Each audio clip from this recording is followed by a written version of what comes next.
Dieses Video wird unterstützt von Nisi. Bleibt dran und erhaltet später einen 7% Einkaufsgutschein.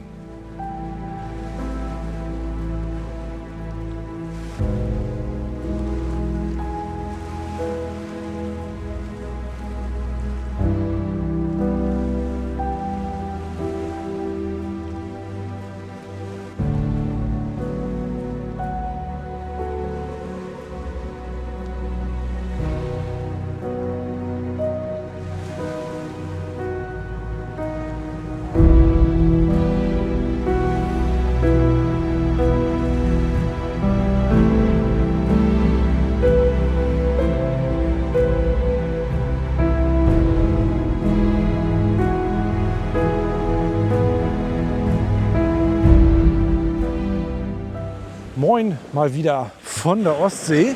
Letztes Mal noch auf Lanzarote, schön warm. Jetzt wieder 5, 6 Grad an der Ostsee. Und wie ihr seht, heute wieder richtig schlunziges Rotzwetter. Und das ist genau das richtige Wetter, um heute ein neues Filtersystem auszuprobieren. Denn von Nisi gibt es jetzt ein neues Magnetfiltersystem und das werde ich euch heute ein bisschen zeigen. Wir werden das gemeinsam ausprobieren und mal sehen, wie sich das Ganze so schlägt. Ja, ich zeige euch das mal ganz kurz so auf die Ferne. Das ist eine schöne Klapptasche. Da drinnen befindet sich dieses System und das Ganze zeige ich euch jetzt mal an der Kamera, wie das Ganze so funktioniert. So, als erstes suche ich mir natürlich einen Bildausschnitt raus und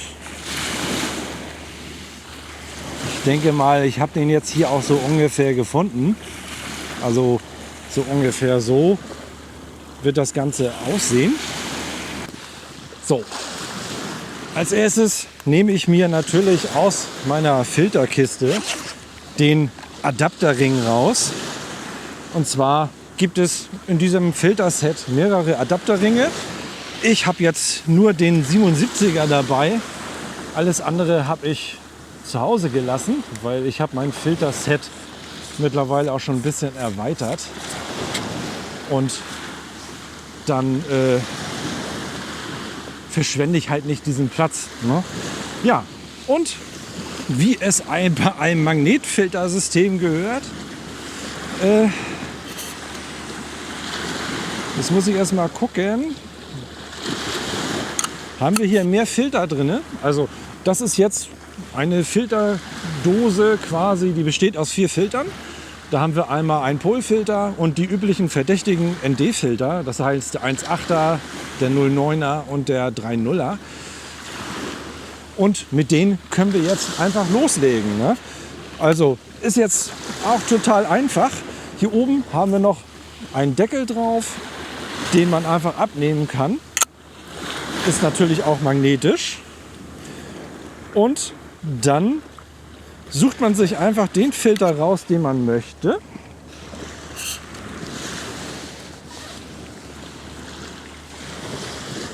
Und snappt den einfach vorne rauf. Ne?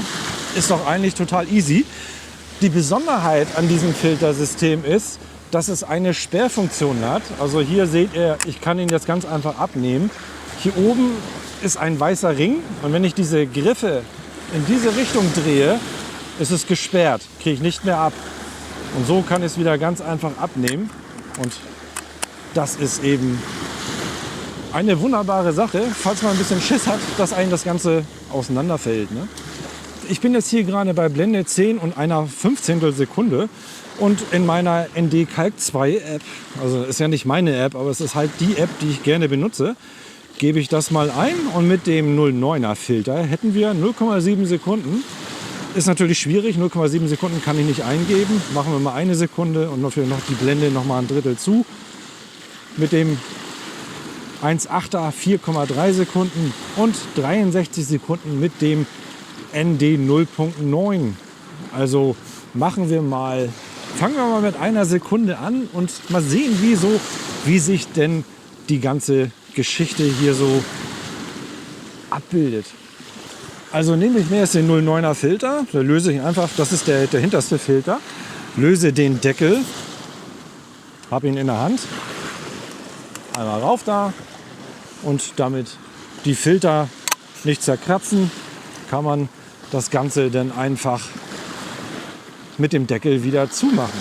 So, gut, gehen wir mal in den M-Modus, Blende 10 bzw. Blende 11. Ich wollte ja, weil wir ja, beziehungsweise 0,8 Sekunden geht ja doch. Ich muss noch mal ganz kurz meinen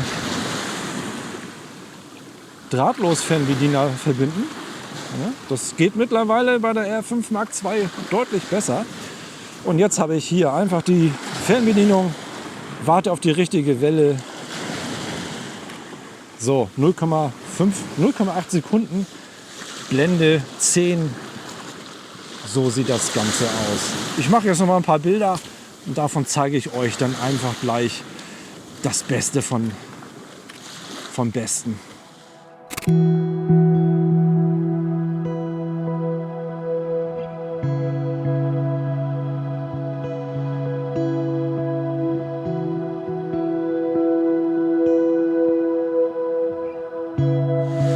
Ich glaube, ich muss mal mit der Kamera noch ein Stück runter, weil ich habe den einen Holzflock, der ist genau auf dem Horizont. Und das ist irgendwie, das sieht nicht gut aus. Also gehe ich da noch ein Stück weiter runter. Also eigentlich gehe ich jetzt ganz runter. Auf die richtige Welle warten und ab geht die Post.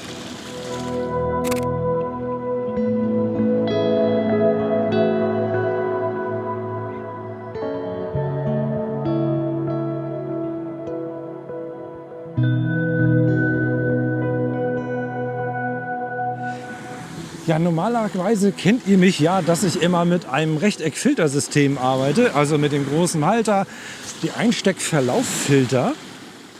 Aber seht doch selbst, bei so einem Wetter, der Himmel und der Vordergrund, das ist total kontrastarm. Ich brauche keine Verläufe.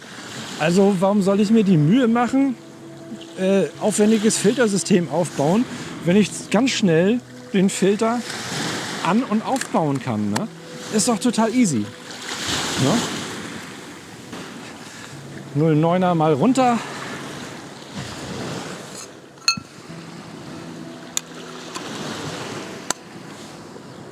Und als nächstes mal den 1,8er.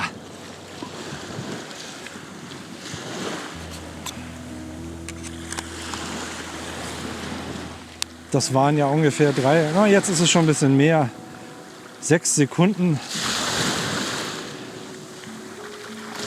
Mal sehen, wie das Ganze dann aussieht. So, während meine Kamera da belichtet, kann ich auch schon mal ein bisschen was erzählen.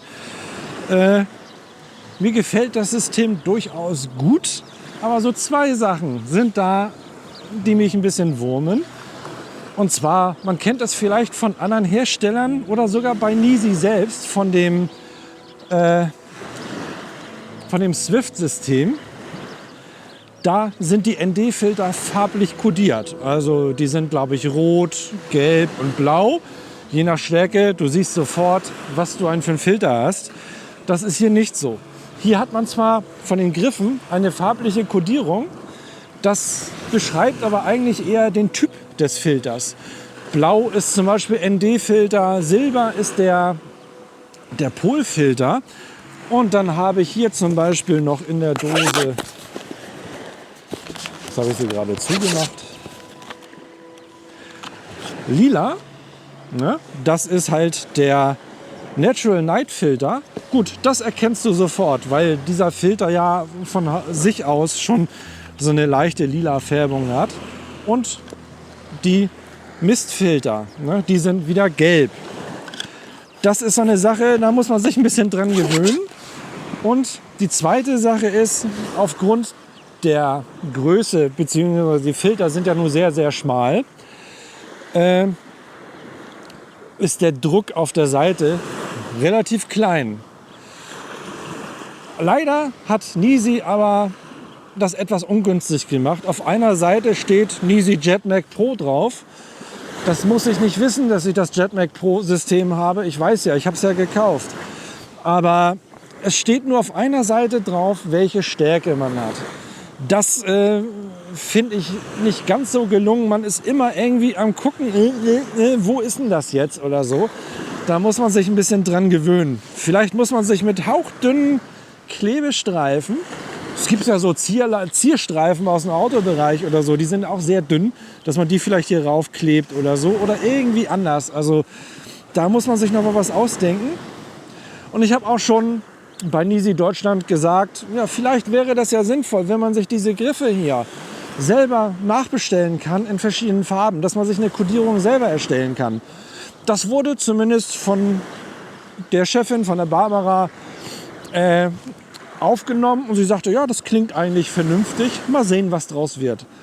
Und ND-Filter gibt es im Moment nur 3 Stärken, also die üblichen Verdächtigen 0,9, 1,8 und 3,0. Ich habe schon gleich gesagt, es wäre gut, wenn es noch ein paar Stärken mehr geben würde. Ich brauche den 2,4er zum Beispiel häufig, also den den 256er und vielleicht noch den großen 4000er oder so. Nee, den gab es ja gar nicht, aber vielleicht ein 4000er auch. 32.000-fach. Ich glaube, ich bräuchte nur noch so 3 Filter, dann wäre ich wirklich glücklich.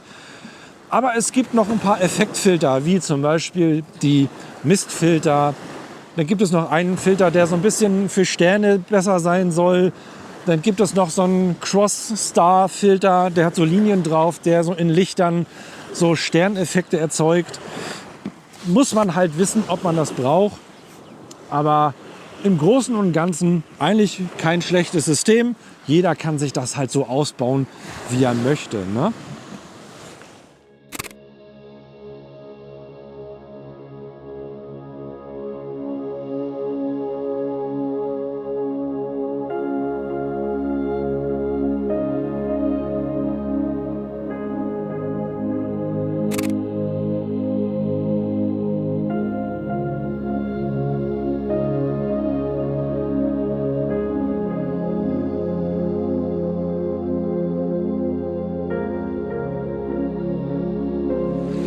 Eine Besonderheit, die ich ja vorhin schon erwähnt hatte, ist ja der Lockmechanismus. Erkennt ihr hier an dem weißen Ring, an dem weißen Strich. Und in jeder anderen Position kann ich den Filter ganz normal rauf und runter nehmen. Aber drehe ich den Handgriff zu dem Strich, ist es halt gesperrt und ich kann die komplette Kamera dran anhängen. Und wenn ich ihn wieder wegdrehe, ist es ganz normal geöffnet. Ihr müsst diese Funktion nicht nutzen, aber wenn man sich mal so einen Stapel zurechtbaut oder man geht mit der Kamera von einem Spot zum nächsten ein paar Meter weiter, dann kann man das ja gerne sichern. Dann weiß man, man verliert seine Filter nicht.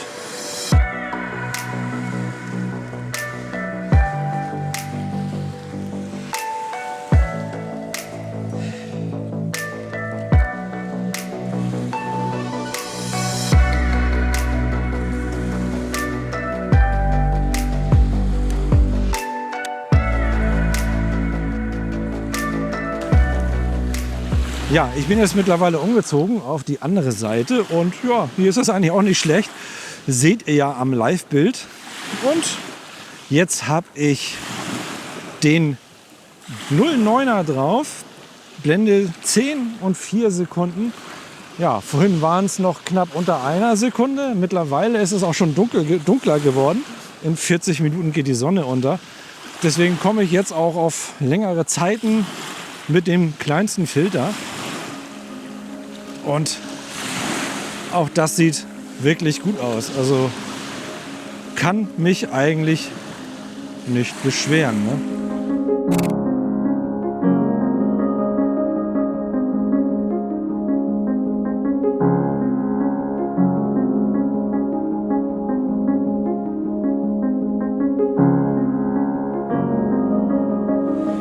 So, allmählich habe das Gefühl, es wird auch so ein bisschen regnerisch. Also es fängt, glaube ich, so ein bisschen an zu nieseln.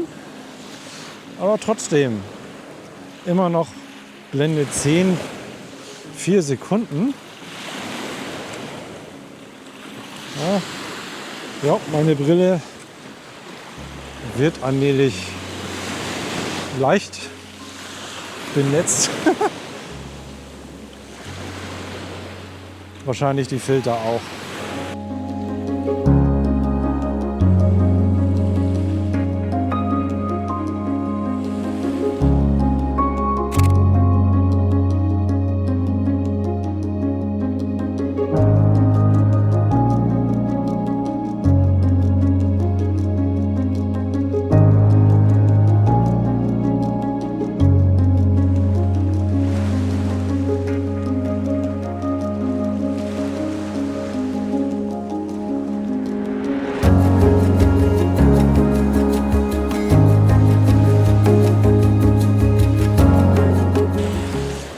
Ja, wie ihr seht, habe ich jetzt gerade wieder einen anderen L-Winkel auf der Kamera. Und zwar kennt ihr ja, habe ich ja vorher die ganze Zeit immer den von Leofoto benutzt. Und bei der R5 Mark II ist es leider so, dass die Anschlüsse nicht ganz so genial liegen wie bei der R5. Das Ganze ist ein bisschen weiter geworden und man kommt nicht so gut an die Anschlüsse ran. Deswegen habe ich den L-Winkel von Markins rausgesucht. Den habe ich ja schon mal benutzt in dem Video, wo ich L-Winkel für die R5 benutzt habe oder getestet habe. Und ja, den hatte ich halt noch so liegen. Alle anderen hatte ich ja verkauft. Aber der hatte mir noch ganz gut gefallen. Ist nicht ganz so stabil wie ein richtiger L-Winkel, aber wenn man nicht gerade bei Sturm fotografiert, sollte das Ganze eigentlich kein Problem sein. Ja, das sieht doch ganz gut aus. Ich denke mal, da kann man durchaus mit leben. Ja, es fängt jetzt auch ein bisschen mehr an zu pieseln. Deswegen werde ich so allmählich mal meine Sachen packen. Ja, wenn euch das Nisi Jetmac Pro Filtersystem gefällt, wenn es euch das angetan hat, dann benutzt doch einfach auf der Nisi Webseite den Rabattcode Dennis-Rabatt und da kriegt ihr 7% und dann zahlt ihr ein kleines bisschen weniger. Ne? Ja, das war's von mir heute. Ich denke mal, es sind ein paar gute Bilder dabei rausgekommen und dann sehen wir uns hoffentlich nächstes Mal wieder. Mal sehen, vielleicht mal wieder was vom Schreibtisch. Keine Ahnung, ich habe da noch was in petto. Ja, bis dann. Tschüss, euer Dennis.